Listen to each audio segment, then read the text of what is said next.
রেখে যাওয়া সেই জাতীয়তাবাদের পতাকা, স্বাধীনতার পতাকা, গণতন্ত্রের পতাকাকে তুমি তুলে 9 বছর তুমি সংগ্রাম করেছেন স্বৈরাচারের বিরুদ্ধে। এই রাজপথে আছেন যারা তার সাথে সেই সংগ্রাম করে লড়াই করেছেন, সেই নিজে পায়ে হেঁটে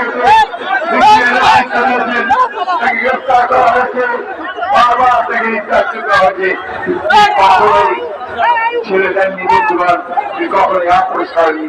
তিনি সেই সংগ্রাম চালিয়েছিলেন, সংগ্রাম করেই ছাত্রদের সঙ্গে নিয়ে তিনি জনগণকে সঙ্গে নিয়ে স্বৈরাচারকে পরাজিত করে এই দেশে গণতন্ত্রকে ফিরেছিলেন। ধন্যবাদ। দীর্ঘ আলোচনার সুযোগ নেই, আমি সবাইকে বলতে চাই উদাহরণ হিসাবে জাতিসংঘের